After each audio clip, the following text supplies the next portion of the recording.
참 군대에서 별 희한한 일들과 재미있는 일들을 많이 겪었는데 여러분들하고도 많이 이야기를 나눴죠. 지나치게 때로는 많은 이야기들을 나눈 것 같은데, 근데 또 인상 깊었던 일이 있다면 그 지휘관이라고 하죠. 그 부대 대빵, 최고의 직책에 있는 그 지휘관에 따라서 그 부대의 모든 것이 다 바뀐다는 거였어요. 이게 참 흥미롭고 재미있는 것이었는데, 예를 들어서 무슨 일이 있었냐 하면, 제가 이제 파주에서 2년간 있다가 남양주로 부대를 옮기게 됐어요. 그때 이제 파주에서 제가 키우던 강아지가 있었어요. 그 훈련 중에 그 이렇게 떠돌아다니던 강아지가 애들 이렇게 그 혹한기 때 수경하는데 애들 막 텐트에 들어와가지고 같이 자고 막 이래가지고 이제 교회로 데려다가 키우기 시작한 그 강아지가 있었는데, 이제 파주에서 남양주로 옮기면서 그 강아지도 같이 데려가고 싶었어요. 근데 처음에 이제 또 무작정 데려가면 또 상황이 안 맞을 수도 있으니까 우선은 이제 저 혼자 갔습니다. 근데 그게 참 다행이었죠. 왜냐하면 이제 그 제가 옮긴 부대 지휘관 안수 집사님이셨거든요. 근데 그 부대 지휘관은 부대 안에서 동물 키우는 걸 별로 안 좋아하셨어요. 그래가지고 이야기를 들어보니까 원래 이제 부대에서 키우던 강아지들도 막 있었는데, 근데 이제 이 지휘관으로 이제 바뀌어서 온다고 하니까 오기 전에 막 강아지들을 다 다른 데로 막 보냈다고 하더라고요. 막 이렇게 그 분양을 다 보냈다고 하더라고요. 그러다가 이제 시간이 흘러서 저도 이제 가가지고 이제 거기에서 강아지를 못 키우니까 그냥 이제 있었는데, 시간이 흘러서 이제 지휘관이 또 부대 지휘관이 바뀌었어요. 근데 또 이분도 안수 집사님이셨는데 약간 동물 친화적인 분이었어요. 그래서 어떤 일이 있었냐면 어느 날 보니까 부대가 좀 넓었거든요.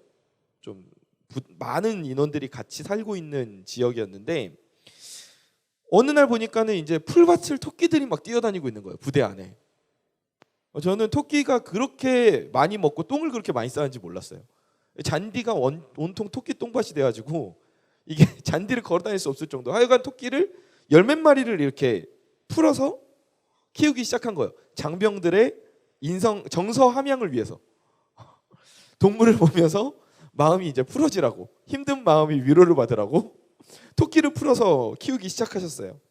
그래서 이제 분위기를 봐가지고 파주에서 강아지를 데려다가 키우기 시작했거든요. 남양주에서도. 그러니까 이렇게 지휘관이 한 명 바뀌면, 그 부대의 리더가 바뀌면 완전히 그 밑에 있는 부대는 모든 시스템이 다 바뀌어요. 모든 분위기가 다 같이 바뀌어버려요. 뭐 이뿐만이 아니에요. 예를 들어서 훈련을 중시하는 지휘관이 온다? 그러면 그 부대가 이제 훈련을 많이 하는 부대로 완전히 분위기가 탈바꿈해요. 또 체력을 중시하는 지휘관이 온다? 그러면 매일 3km를 뛰는 부대로 갑자기 또 바뀌어요. 부대가 다 뭐 하루아침에 막 바뀌어요. 또 경쟁이 붙어가지고 처음에는 영병장만 막 뛰다가 나중에는 부대 전체를 막 군가를 부르면서 뛰어다니기 시작하더니, 그러니까 약간 자기들 부대 좀 봐달라는 거지. 우리 이렇게 열심히 뛴다. 막 돌아다니더니 나중에는 부대 깃발을 들고 막 뛰기 시작하더라고요. 그러더니 막 나중에는 막 엄청 막 길게 막 뛰고, 그 스케일이 점점 커져요. 이렇게 지휘관에 따라서 그 부대의 모든 것, 모든 시스템, 모든 분위기, 모든 체계가 다 바뀌어요. 완전히 바뀌어요. 왜냐하면 그 지휘관은 그 집단을 이끌어가는 리더이고, 그리고 그 부대에 있는 모든 구성원들의 상급자이기 때문에 그렇게 바뀔 수밖에 없는 거예요. 리더인 그의 스타일에 맞춰서, 그에게 맞춰서 모두의 삶의 모습이 변하고 모두의 삶의 양식도 완전히 변합니다. 그런데 우리가 이런 일을 군대에서만 겪는 게 아니에요. 군대에서만 겪는 게 아니고 우리는 평상시에도 우리의 삶을 살아가면서 이런 일들을 겪습니다. 내가 삶을 살아가면서 누구를 나의 삶의 리더로 삼고 있느냐? 더 나아가서 내가 누구를 또는 어떤 것을 내 인생의 주인으로 삼고 있느냐? 이것에 따라서 지휘관에 따라 그 부대가 완전히 달라지듯이 내가 내 인생의 주인을 무엇으로 누구로 삼고 있느냐에 따라서 우리 인생의 모양도 체계도 완전히 달라지게 된다는 거죠. 오늘 본문을 보면 그렇게 인생이 송두리째 바뀌어버린 사람들이 등장해요. 그 사람이 누굽니까? 아담 그리고 하와가 등장을 해요. 하나님께서 온 우주를 창조하셨습니다. 하나님께서 온 우주를 창조하셨어요. 아멘? 처음 듣는 말처럼 그렇게 듣고 있어요. 하나님께서 온 우주를 창조하셨습니다. 아멘. 그리고 자신의 형상을 따라 우리들을, 인간을 만드셨어요. 인간을 최고의 작품으로 하나님이 보시기에 너무 좋았더라. 최고의 작품으로 만드시고 에덴에서 살게 하셨습니다. 에덴 동산에는 부족한 것이 하나도 없었죠. 너무 좋았어요. 먹을 거 천지야. 먹을 거가 일단 풍족하면 좋잖아요. 너무 즐거워. 너무 행복해. 너무 좋아. 그런데 그 에덴 동산에 딱 하나의 룰이 존재했죠. 우리가 모두 다 알고 있듯이 그 룰이 뭡니까? 모든 나무의 열매를 다 먹어도 되지만 선악을 알게 하는 나무의 열매는, 선악과는 먹으면 된다 안 된다? 안 된다라고 말씀하셨어요. 그래서 많은 사람들이 이 선악과에 대해서 질문을 합니다. 왜 하나님께서는 선악과를 만들어 두셔가지고, 게다가 또 이렇게 열매를, 선악과를 만드실 거면 모양을 괴상하게 만드시든지 색깔을 이렇게 푸르딩딩하게 만드시든지, 그래서 먹기 좀 싫게 만드시지, 그걸 또 하와가 보기에 보암직도 하고 먹음직도 하고 또 이렇게 만들어 두셔가지고 그걸 또 먹게 하시냐, 그래서 인간을 에덴 동산에서 쫓겨나게 만드시냐, 하나님 선악과 만드신 거 하나님이 만드신 함정 아니냐, 이렇게 생각하는 사람들이, 이렇게 질문하는 사람들이 있어요. 특히 약간 얼핏 성경을 들은 불신자들이 이런 질문을 굉장히 많이 하죠. 그런데 하나님께서 선악과를 만드실 때는 우리에게 함정을 파놓으신 게 아니었어요. 우리 모두 다 잘 알고 있지 않습니까? 하나님은 선하신 분입니다. 그리고 하나님은 우리가 행복하기를 원하시는 분이에요. 그래서 하나님은 우리가 행복할 수 있는, 우리가 인생을 살아가면서 우리가 행복할 수 있는 그 행복의 원리, 룰을 하나님께서 만들어 주신 거예요. 물고기는 물에서 살 때 행복합니다. 아니에요? 물고기가 평화광장 돌아다니면 여러분 그 물고기 행복하겠습니까? 물고기가 이러면서 이렇게 푸드덕거리면서 평화광장을 뛰어다닌다고 생각을 해보세요. 그러면은 그 물고기가 물을 떠나서 사니까 너무 좋아. 이 공기, 이러면서 물고기가 살겠어요? 그 물고기 죽어요. 괴롭습니다. 행복하지 않단 말이에요. 또 식물은 언제 행복해요? 어디에서 살 때 행복해요? 땅에다가 뿌리를 내리고 살 때 행복하잖아요. 그죠? 그런데 마찬가지로 사람은 언제 행복해요?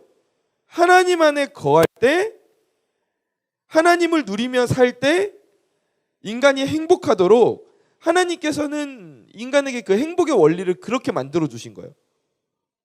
물고기가 물에서 살 때 행복하고 식물이 땅에 뿌리를 내리면서 살 때 행복하듯이 너희들은 너희의 인생의 주인을 나 여호와 하나님으로 삼고 살아갈 때 너희는 행복을 누릴 수 있어. 이게 바로 하나님의 우리를 향하신 행복의 원리였어요. 그래서 아담과 하와는 이제 선악과를 볼 때마다 무엇을 떠올리게 돼요? 그 하나님의 존재를 떠올리게 되는 거예요. 선악과를 볼 때마다. 만약 여러분 부족한 게 하나도 없는 상황에서 여러분이 살아간다고 한다면, 그러면 그곳에서 살게 되는 데에 대한 그 감사의 마음이 얼마나 오래 지속될까요?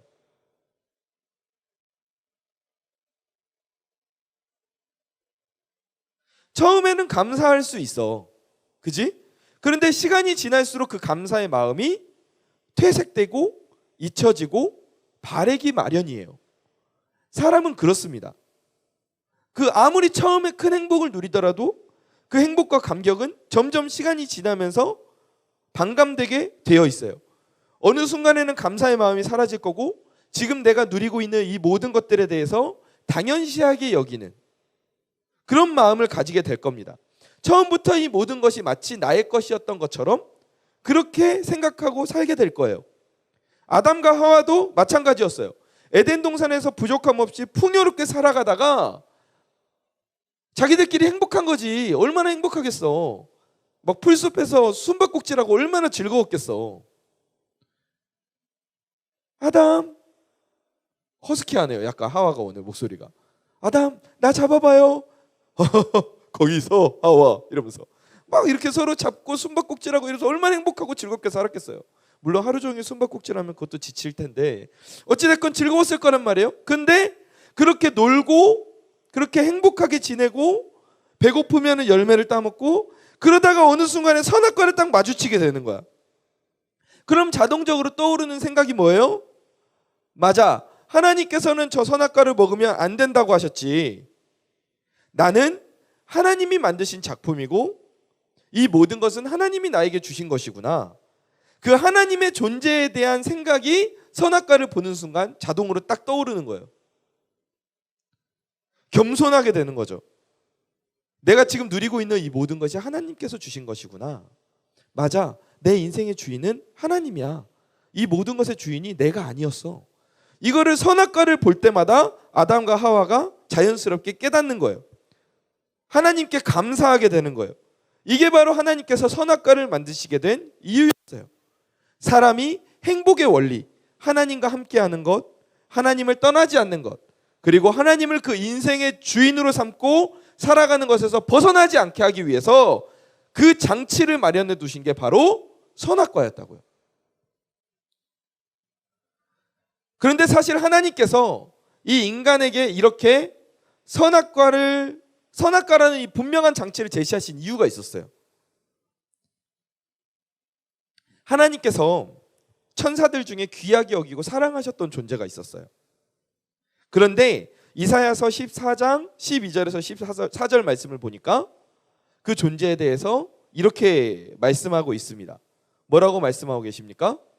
너 아침의 아들 계명성이여 어찌 그리 하늘에서 떨어졌으며 너 열국을 엎은 자여 어찌 그리 땅에 찍혔는고 내가 내 마음에 이르기를 내가 하늘에 올라 하나님의 뭇별 위에 내 자리를 높이리라.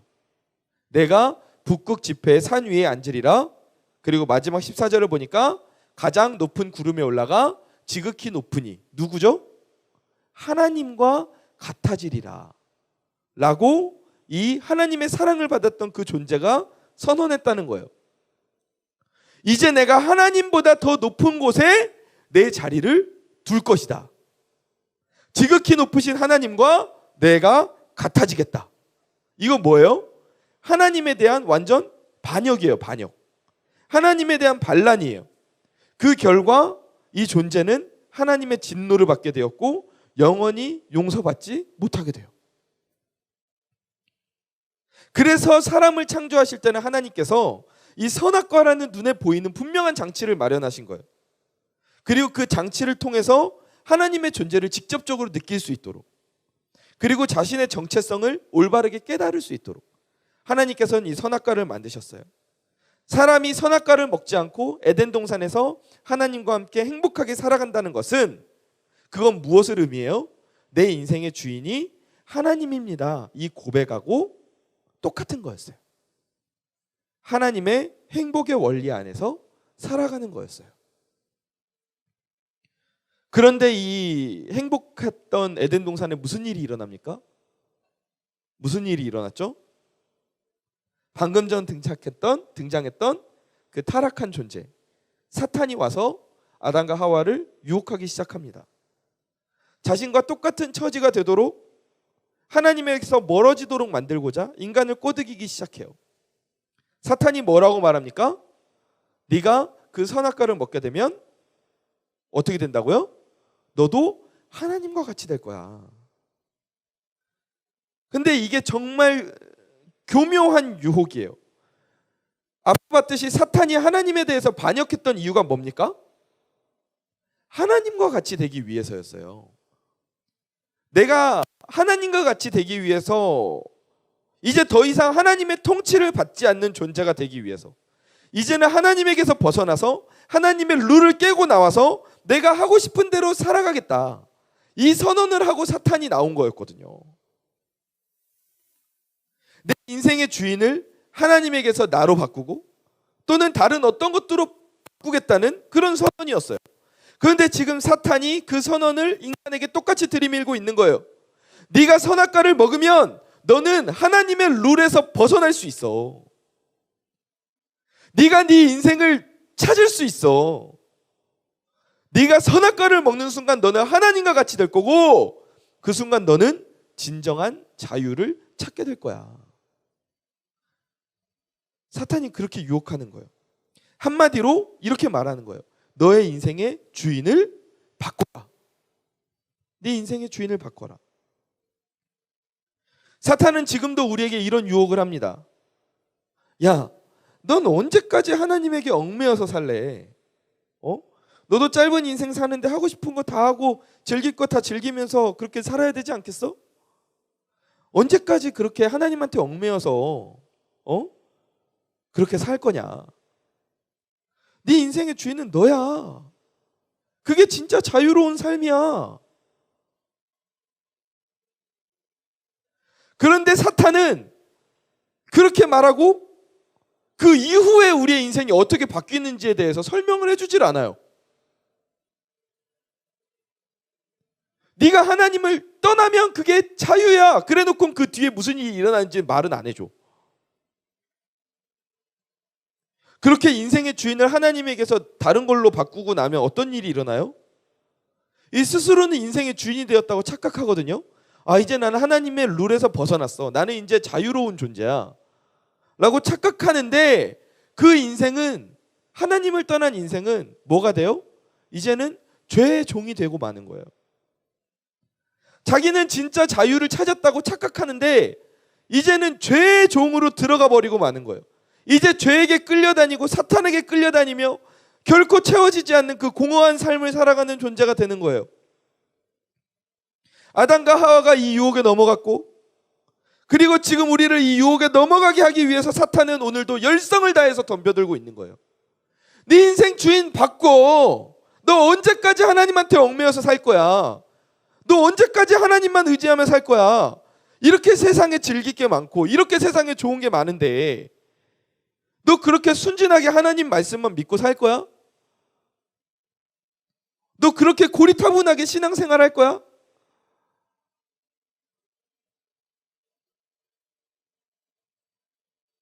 라고 유혹하죠. 그 결과 많은 영혼들이 진짜 그 사탄의 유혹에 넘어가서 무슨 일이 일어났어요? 지금 이 땅에 얼마나 많은 우상들이 생겨났습니까? 얼마나 많은 우상들이 있어요. 수많은 독재자들이 하나님의 위치에 서서 사람들을 고통스럽게 만들고 있어요. 사람이 주체가 되는 세상을 만들겠다고 공산주의가 탄생했어요. 근데 진짜로 유토피아가 만들어졌습니까? 아니잖아요. 그 체제 속에서도 하나님의 자리에 서고 싶었던 사람들이 또 생겨나잖아요. 돈을 우상으로 삼고 살아요. 명예와 권력을 우상으로 삼고 살아요. 또 어떤 사람들은 이렇게 말해요. 아니야, 이거 다 필요 없어. 그냥 나는 나만 믿고 간다. 나 자신을 믿는 사람들이 얼마나 이 시기에 많아요. 하지만 예수님께서 우리에게 분명히 말씀하셨어요. 뭐라고 말씀하셨어요? 진리가 너희를 자유케 하리라고 말씀하셨어요. 너희가 하나님을 떠나서 진정한 자유를 되찾게 되는 게 아니라 너희는 진리가, 우리가 자유하게 되는 것은 내 인생의 주인을 하나님에게서 다른 어떤 것으로 바꾼다고 해서 얻을 수 있는 게 아니라 우리 진정한 자유는 오직 진리이신 예수 그리스도 안에서 얻게 되는 거라는 걸, 그걸 하나님이 말씀하시잖아요. 여러분, 이 사실을 믿으시기 바랍니다. 아담과 하와가 하나님의 행복의 원리를 깨고 나와서 인류에게 그 결과 영원한 죽음과 죄가 들어오게 됐어요. 하지만 우리는 이 땅을 구원하시기 위해서, 우리를 구원하시기 위해서 이 땅에 오신 예수 그리스도로 말미암아 다시 하나님의 행복의 원리로 들어갈 수 있게 됐잖아요. 아멘. 성경에 나오는 탕자를 보세요. 독립을 선언해요. 아빠, 저는 이제 자유롭게 살 거예요. 아버지를 떠나서 세상으로 나왔어요. 일시적으로 자유함을 얻었다고 생각했어요. 하지만 그는 결국에는 절망의 늪에 빠지고 말았어요. 그가 생각했던 좋은 것들 영원히 누리지 못했어요. 우리도 탕자와 같은 착각에 많이 빠집니다. 근데 분명한 건 뭐예요? 자유라는 건, 행복이라는 건 스스로 하나님의 자리에 올라가서 스스로 하나님이 되어서 얻는 게 아니라는 거예요. 하나님의 자녀로서 하나님의 그 행복의 원리 안에 우리가 있을 때, 하나님을 내 인생의 주인으로 인정하고 살아갈 때 우리는 그것을 얻게 된다는 거죠. 아담과 하와에게 있어서 그 장치가 선악과였고, 지금 우리는 예수 그리스도를 믿음으로 그 행복의 원리 안으로 들어갈 수 있는 거예요.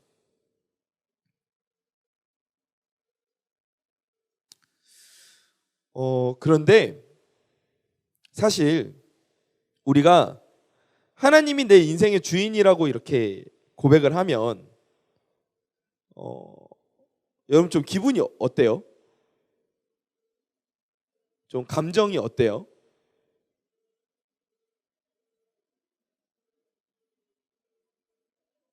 현성아, 오랜만에 또 우리 목포에 왔으니까 목사님 질문을 또 받아야지. 어때요? 하나님이 네 인생의 주인이야. 그러면은 좀 어떤 감정이 들어요? 오, 너무 좋아. 오! 막 이런 감정이 들어요? 아니면 주인이시라고? 그러면서 약간 뭔가 좀 눌리는 듯한 그런 느낌이 들어요? 그래요? 근데 그게 현성이만의 느낌이 아니에요. 저도 그랬어요. 저도.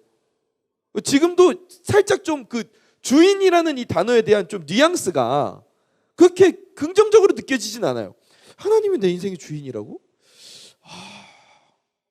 그게 당연한 거고 좋은 건데 그게 긍정적인 감정으로 받아들여지진 않거든요. 왜 그럴까?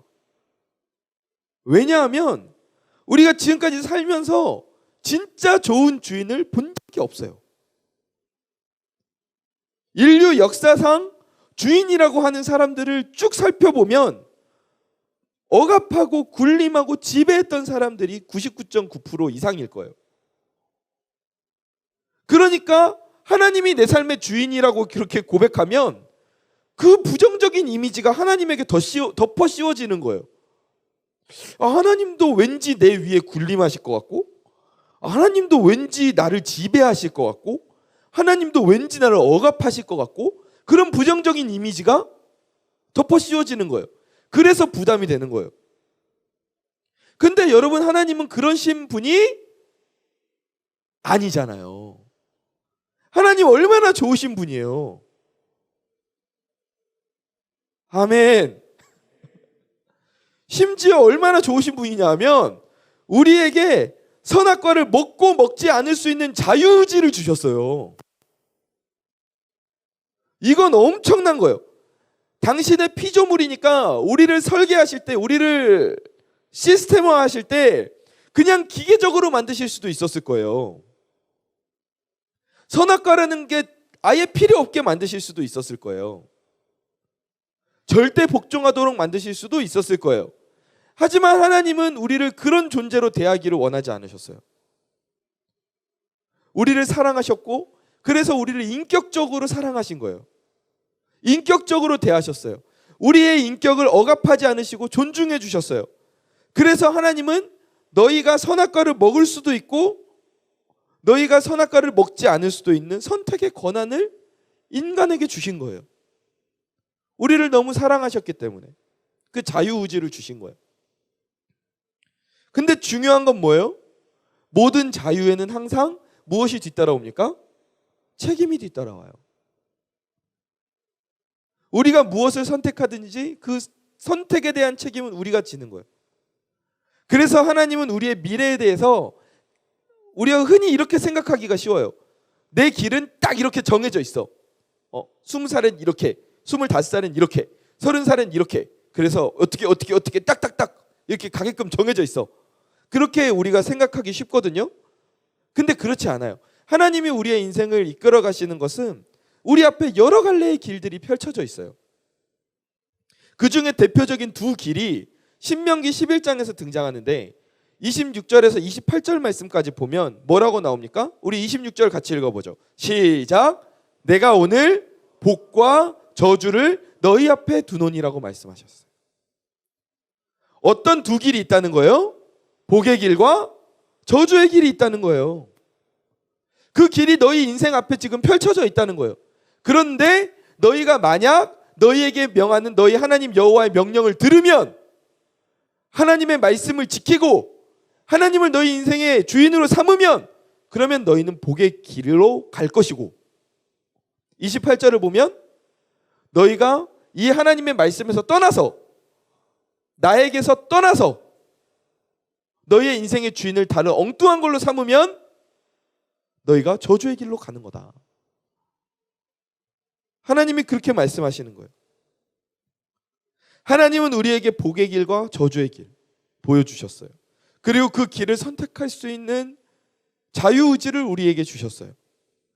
하나님을 따라 복의 길로 갈 것인지 아니면 하나님을 떠나 저주의 길로 갈 것인지 하나님은 우리에게 선택할 수 있게 해주셨어요.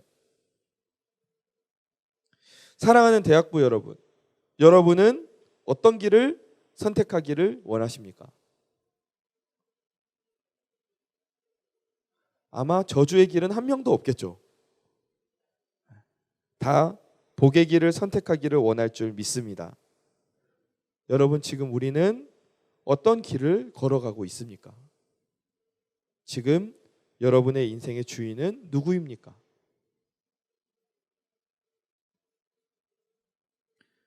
말씀을 정리하겠습니다. 하나님은 오늘도 우리가 복의 길을 선택하기를 원하고 바라고 너무 간절하게 기다리고 계세요.